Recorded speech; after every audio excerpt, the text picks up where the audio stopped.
a beautiful sunny Sunday, so what not to do besides go and look for stuff. It's one of the trout shirts. It's shredded, but I don't think I can get that one because it's still on the hanger, and the hanger is lodged in that. Okay, I think I finally found one. Let's see.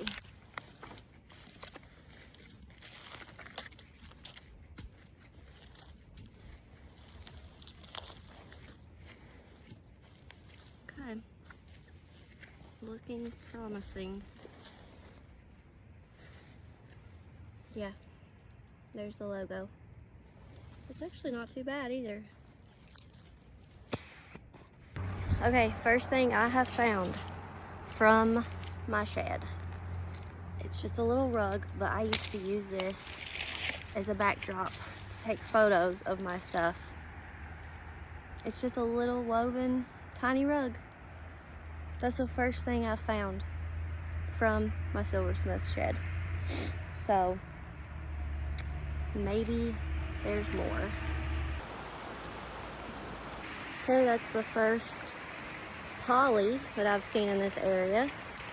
That's part of the glider or one of the rockers. I think it's a rocker actually. Yeah, it's destroyed though. This is our Scotland flag. We used to hang it up for the Highland Games. Yep. That was also in my shed. So, shed stuff being found. Okay, so this is hard. I had packed away all my IVF stuff and put it in my shed, and I just found my last calendar that I did. It was in this little sleeve. It's a little card, and this was my calendar of stuff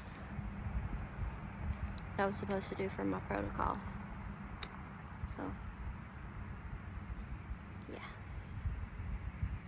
Sometimes maybe it's like better that stuff like that's gone. I don't know. Damn. This freaking sucks, y'all. But for some reason, it's comforting. I don't know. Jared doesn't understand it. And I don't know how to make him understand it, but for some reason, as hard as it is, it comforts me. I don't know. Stuff like this is weird. So, that's all I know to say.